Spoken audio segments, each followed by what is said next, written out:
Welcome to the Leading Conversations podcast, sponsored by the Excel Leadership Network. On each episode, JD Pairing will have conversations with church planting pastors and leaders from around the country. You can learn more about how to connect with Excel at the end of this podcast. Let's join JD now and listen in on this leading conversation.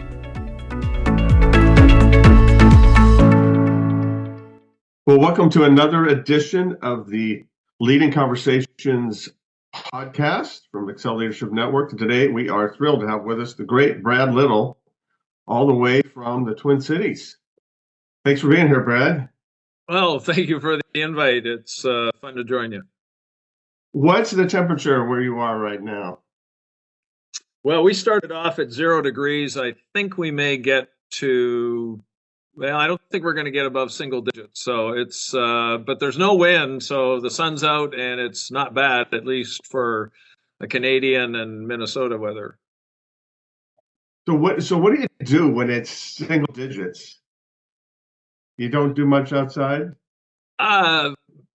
It depends. We got like 10 inches of snow the other day, so I had fun shoveling about 4 or 5 inches off in the morning at 5 before I went and did my workout, and then in the afternoon on Saturday I went out and shoveled another 6 or 7 inches. So yeah, being outside isn't bad at this weather. It's when it gets down under minus 20 that it gets a little questionable as whether you're going to go out and do a lot of things.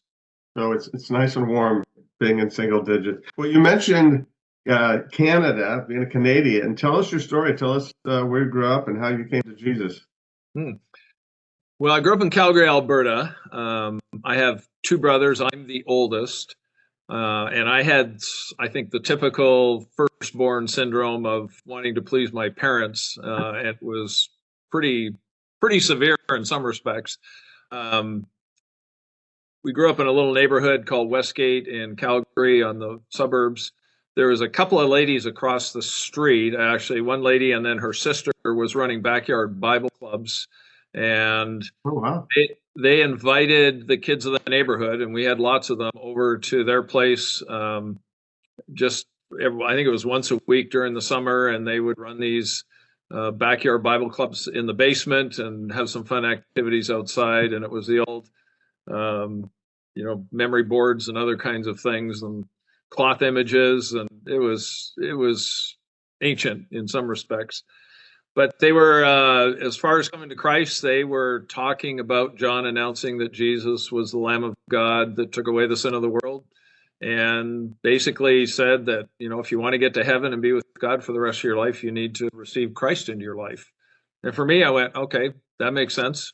So I prayed and asked Jesus to come into my life because I wanted to make sure I spent eternity with him. And so I started my spiritual journey, as it were, when I was all of 6 or 7 years old, somewhere in there. And that's how I came to Christ. My parents actually went to church, but they went to the United Church of Canada. And my dad was actually a moralist, which actually proved really helpful in terms of just having a moral compass as I was growing up. My mom didn't accept Christ into her life till after they were married. So it was a little bit of a spiritually split home, and had some really interesting discussions with my dad later on in life when I wanted to go to Bible college, and he was very much against it. But between his morality and my mom's faith, my mom was clearly the spiritual anchor and foundation of our home, and the reason why I came to Christ and my brothers came to Christ. Oh, okay. Well, that's an interesting sort of backyard Bible clubs. I've heard of those. Now, and let me just ask you this question, because my son-in-law is from Edmonton, and when he talks about Calgary, there's a little rivalry there. Is that true? Oh, yeah, there's some good old-fashioned animosity. Most of it was driven by the Oilers and the Calgary Flames. That I grew up when Gretzky and that crew was kind of beating the stuffings out of the Flames, and so there was definitely a rivalry between them, mostly spurred on by hockey. Well, he did take me to an Edmonton-Calgary game a couple of years ago.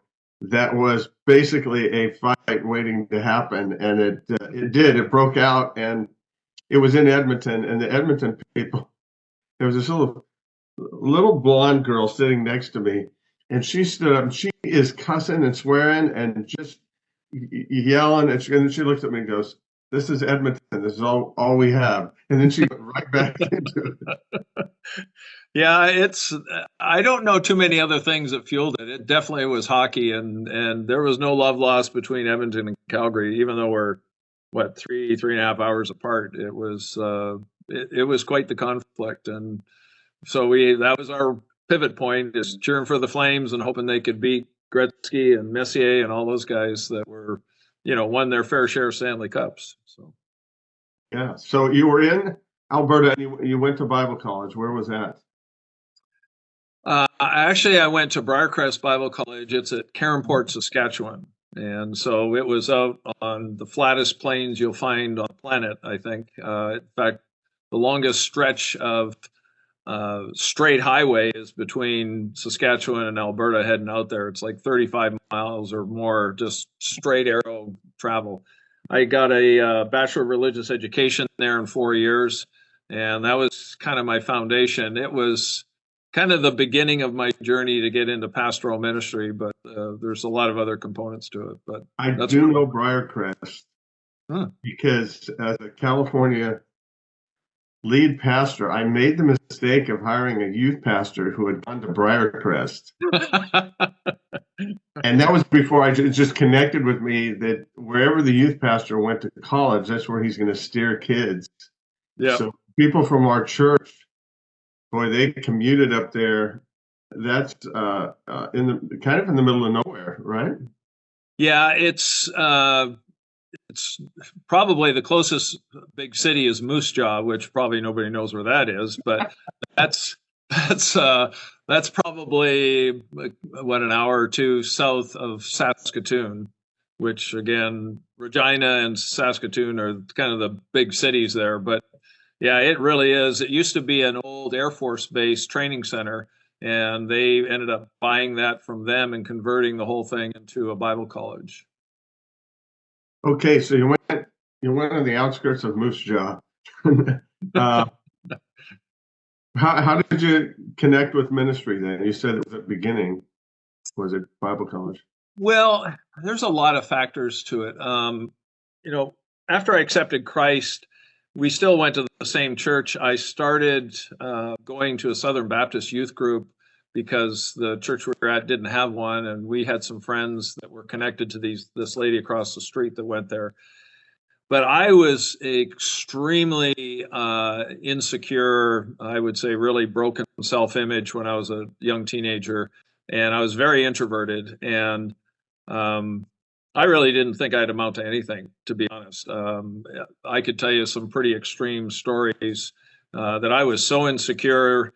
I would used to, if I played table games and I thought someone would beat me, I thought that meant that I was so worthless that I would never play again. So I would deliberately start losing so that they couldn't say they beat me, just to make myself feel better. When I was, we went to a chapel, an open chapel. My wife's uncle was the pastor of it, and they used to have communion every week. And one of the key pivot points for me was they encouraged the young men to stand up and share just something from the scriptures or whatever. So I finally, in absolute terror, sucked up the courage to go up and start talking about, just share from the scriptures. I remember it was Philippians chapter 4. And when I sat down, I almost tripped going back down. It was so terrifying to me, but that's what they asked me to do. And I was a bit of a people pleaser. And one of our older ladies, when the thing dismissed, and I was walking back, she caught me and she goes, I think you might have the gift of teaching. And I started laughing. I said, based on what you just heard here, you got to be kidding me. But it was interesting. When I went to Bible college, I had no idea what I wanted to do, but I wanted to grow. And so I eliminated a lot of programs like missions and Christian ed and music were just like, there wouldn't be any point doing it. I ended up taking pastoral course, pastoral ministries, only because I thought it would create the most growth in my life. There really wasn't even any plan at that point to go into pastoral ministry because I just didn't think I'd have any capacity to stand up in front of people and say anything intelligent. But that lady's comment was one of the reasons why I went that direction in the first place. And so there was that stepping stone that got me there. Then I survived pastoral ministry studies by learning how to stand up in front of people and try to say something reasonably intelligent. And as you know, I made myself sort of vulnerable to that. God kept developing skills in me. When I came out, I did a short internship at a church in Alberta, just filling in for the pastor for the summer. Then went back to my home church, and I just kept feeling like I wanted to preach and teach. And part of that was Barb's uncle. He was an amazing teacher. And it just sort of captivated my heart and mind that, boy, wouldn't it be great to be able to encourage people this way by teaching God's word and just sort of making it live and not just be some rote information thing. So there's a couple of things like that that just kept nudging me along. And so it was really more of a process than, a road to Emmaus type thing. And so I did youth ministry for about 6-7 months, and I thought I had to do something, and there was no indication they were going to ask me to stay to do youth ministry. So I accepted the little village church invitation to go be a pastor in central Alberta. And I kind of stepped into that right after we got married, and Briarcrest gave me enough confidence and tools to get through that, and it just motivated me that I loved doing it, but I needed more training, and that's when we headed to Portland to get my master's degree.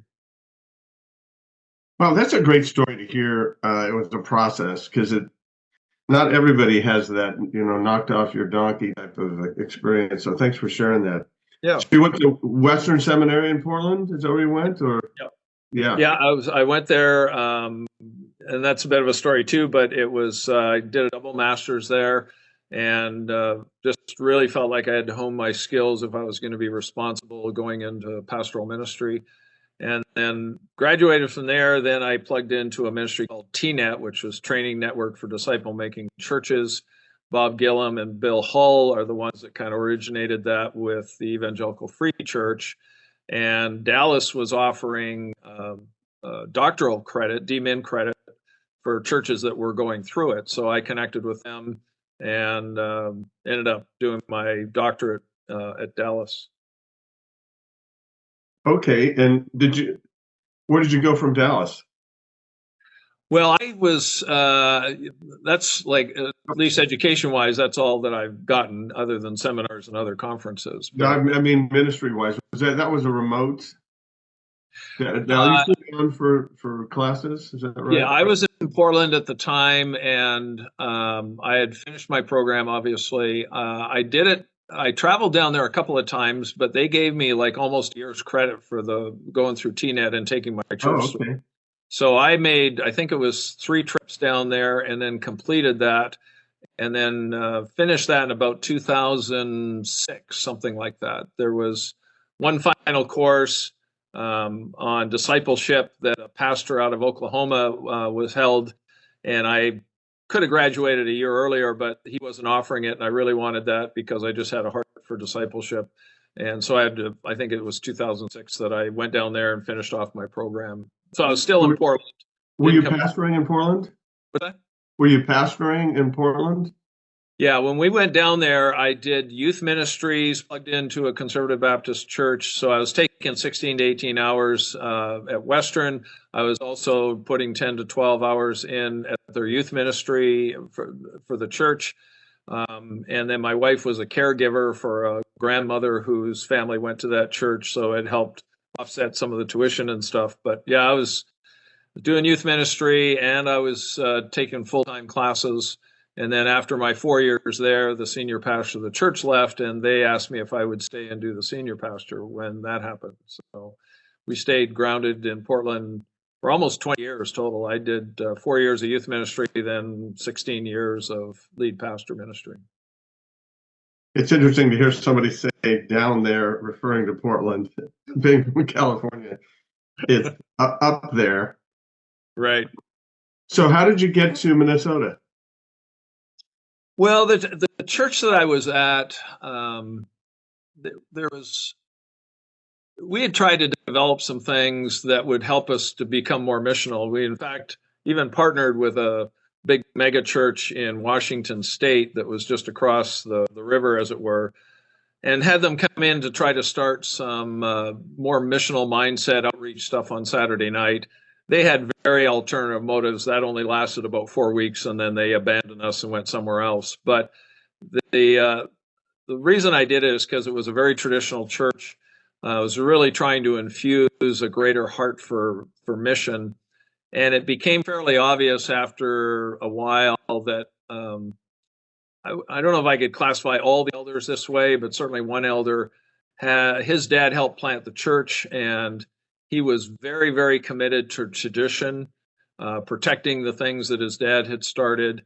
He even told me one time he hated it when Bible college students came to the church, or because he said, they're chasing every new fad in the book and we don't need it. We're fine just the way we are. So the reason I got out to Minnesota is the straw that broke the camel's back was having an elders retreat where he accused me and the chairman of not believing in God's word anymore. And I kind of went, okay, well, I'm kind of done with this. The reason he did it is he wanted to do some small groups in his way, and we hadn't agreed to that. And so that was his way of trying to get even. So I just put my resume out. I just didn't really put any boundaries on it. I said, Lord, wherever you want me to go, we'll be happy to go. That sounds simple, but there's a lot of discussions between my wife and I in working all that out. But the church here in Golden Valley picked it up. They had actually gone through a seminar that had some of the TNET pieces that I'd taken the church out there. I had a real heart for disciple making, and they wanted to develop that. So eventually they ended up inviting me to come out to Minnesota, and we accepted, and we've been here almost 15 years now this year. Okay, 15 years. And you've taken on the role as the regional executive director, I guess. Is that what the red for the Venture Church Network of the Midwest? Yep. How did that happen? Well, it was under fairly dire circumstances. December 2019, there had been a regional director here for about 10 years. And I got a phone call from Dave Whitaker because he had just taken on this role as president. And basically it informed me, it was literally the first week of December, that he had been removed from his position as the regional director, and I was the chairman of the board at that particular time. And he asked if I would step in and fill that gap because it was very sudden and it was immediate and it was not under great circumstances. So I stepped into that. This very much felt like a Moses scenario. God said, like, I need you to do this. And I'm kind of like, really? Like, you can't find someone else to do this, really? But I thought, well, if the Lord, you're putting enough things around me that suggests you want me to step into this. So I did. And it was a very difficult first year. It was basically triage and just dealing with a lot of wounds and other things. And after a year, Dave asked me whether I wanted to do it permanently. And I said, well, obviously I'm a lead pastor, so I'm pretty limited on my time frame. But if you think that I can do it, I love moving alongside other pastors and encouraging them and praying for them. And so I accepted the permanent post and been kind of doing it ever since. What advice would you give to somebody who's stepping into a difficult situation like that? What did you do, your first steps when you were walking into, I don't know if it was a landmine or anything, but just a hard situation? What was your first couple steps? Well, I mentioned before that, when I was a teenager, I had a very broken self-image and self-worth. And over the years, the Lord had really worked in certain situations to really bring some healing into my life. And I mention that because one of the most important things that I had to come to grips with, and probably this would not have worked if it was, 10 years earlier, is that I really had to find a lot of security and self-worth in my relationship with Christ. I just had to make sure I wasn't trying to use this ministry to make myself feel significant or to try to shore up my self-worth. It would be really easy for me earlier in my life to be sort of develop a savior mentality, like God's called me to, rescue everybody and save them. Mostly not because they needed rescuing, but I needed that to bolster my sense of self-worth. So the most important thing is I had to accept it on the basis like you can coach and counsel and encourage and do things, but I really had to make sure I wasn't building my self-worth and security and significance around doing this, or I would have killed me, I think. So that was the big thing. And the other is just move alongside guys and give counsel. I can't fix situations. I can't rescue people. I can give advice and counsel and wisdom and share the scriptures, try to share what I think the mind of Christ is, and out of my experience, say, give perspective. But I really had to make sure that I didn't make myself responsible for saving, rescuing, or causing the region to flourish, because that too would have probably destroyed me. That's a good word. What's your vision for VCN of the Midwest? Well, we've got a lot of good churches, and I have a scheduled meeting, Zoom meeting here, I think on the 19th it is, in the morning, where I'm trying to bring together a number of churches that desire to do church planting and have planted churches, and see if we can sort of put together our heads and develop a cohort that would seek to put us in a position where we can work together to try to help the Midwest flourish more in terms of reaching unlost people, creating healthier churches, and just developing a much, I think it's like Zephaniah, where God will, the Lord's word is to purify their lips so they can work shoulder to shoulder, to serve his purposes. And I just think that not only do we have enough churches where I think we can move that direction and really create a greater sense of team, but really accentuate the mission of the gospel by working together. And we have a lot of churches that are struggling, and I think really curating churches to help churches can be really advantageous for those that don't feel like they have the resources or the sorry about that, these things keep going off. Just don't have the wherewithal on their own to thrive and really engage the gospel properly. So want to flourish and grow and reproduce. And how do you do that with the two jobs? You got a church that you're leading, you got a region that you're leading. Well, and I think you're writing a book. I want to talk to you about that too. But how do you manage those two? Well, I really work hard to streamlining my schedule. I mean, I've kind of got every half hour blocked out from one end of the week to the other. I just have to commit to nibbling off small pieces, really focusing my time and energy, and making, sort of delegating and empower other people to step up to it. Because the region's not going to grow because of me so much as if we can develop relationships. I think we can really flourish. So it's a super tight schedule, and part of it is for my own sanity. If I start thinking too big about all that needs to get done, it would shut me down pretty quickly, I think, in the long term. So it's, just a really rigorous schedule and delegating my time and energies and bringing other people in that can do some things better. Yeah, sounds like you're working that pretty well. Talk about the book that you've got coming out. Well, I appreciate you being kind about asking. The book is actually on the Lord's Prayer. I've actually been carrying this around since I was in seminary at Western Seminary. And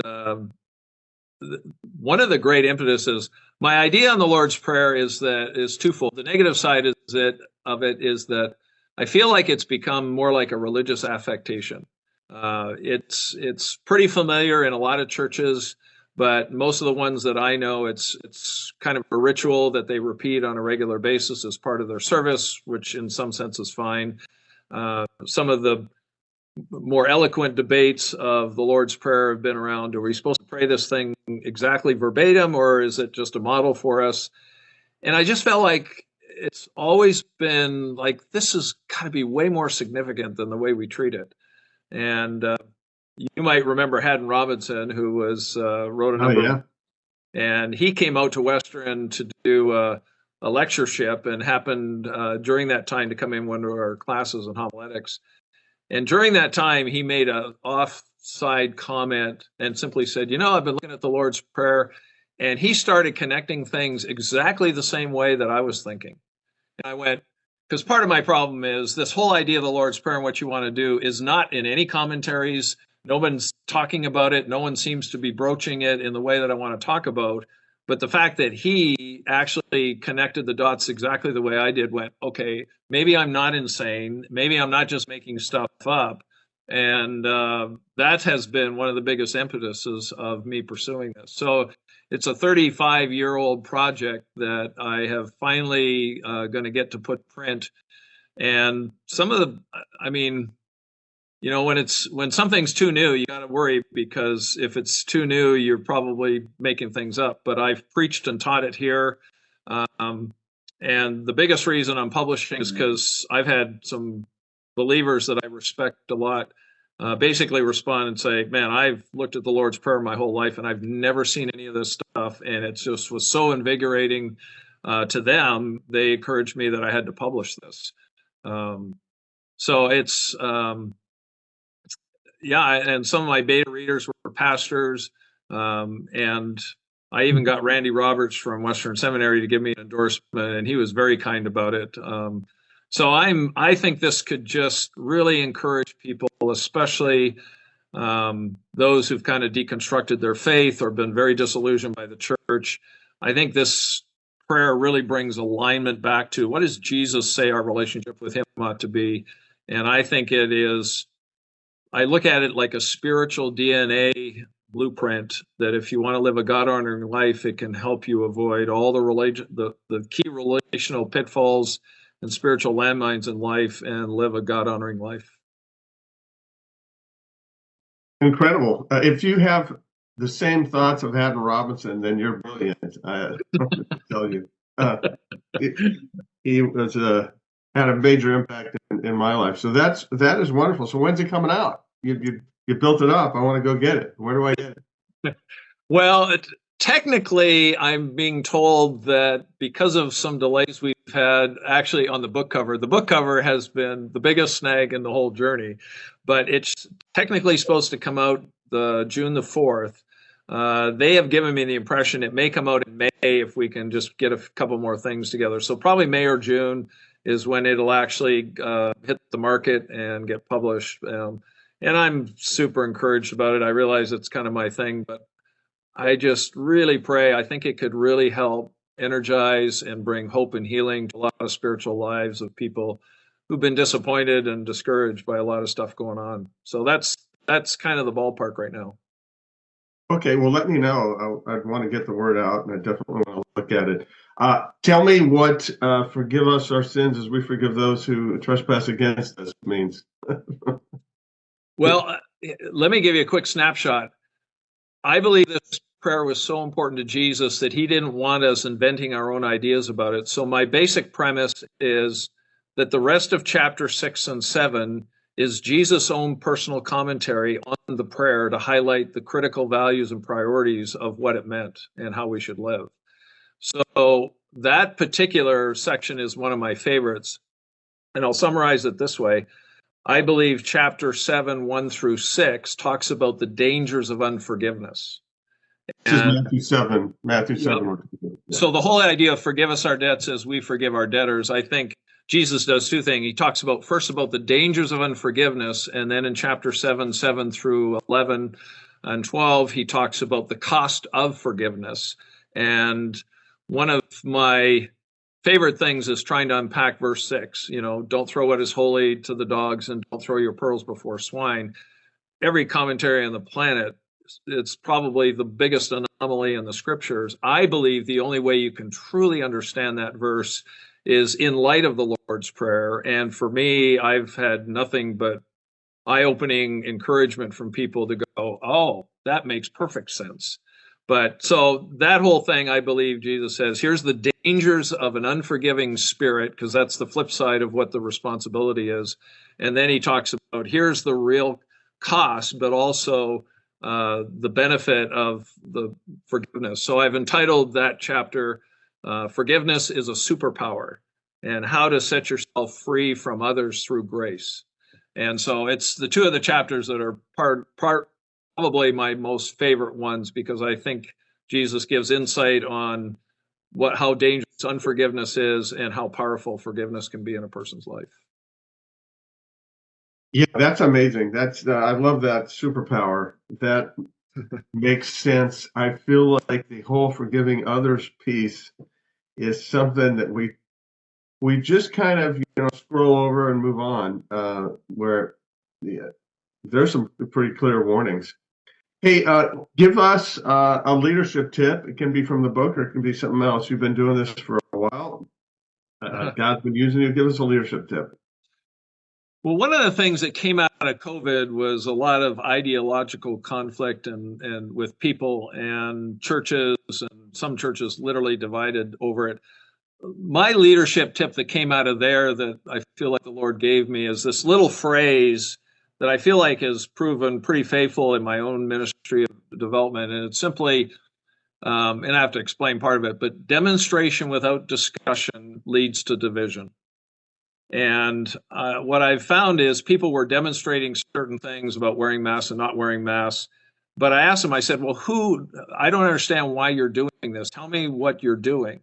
Because they're not wearing a mask or wearing a mask was creating great conflict inside the body of Christ, mostly because people didn't know why they were doing it. They just assumed that they didn't care, or they were pushing back on conspiracies. So I said, it's one thing for us to demonstrate our beliefs or our leadership style or our values, but if we don't discuss it with people and explain what we're doing, it almost inevitably leads to division. And so I flip it the other way around. If you want division, don't discuss anything. Just demonstrate what you're doing and let people guess what your motives are. And I'm still using that even in my own ministry here with leaders. Demonstration without discussion leads to division. And I have yet to prove that doesn't work at this point. That is, yes, stunningly accurate. One of the keys, I think, for leadership is just the whole we discuss piece, where we pause, we step back, and we talk about why do we do that, and wow, should we have done that? What do we need to tweak? So great stuff. Yeah, thank you. Yeah, well, hey, thanks so much for being on. Thank you for all that you're doing. I hope it warms up in Minneapolis. We're getting January, February is our nasty month. So once we push through February, it'll start warming up a little bit. So we'll get out to play some golf again. Good. And and definitely let us know when the book comes out. What's the title? It's going to be The Lord's Prayer Decoded, Unlocking a Life of Purpose and Freedom. Great. Looking forward to it. Thank you. Yeah.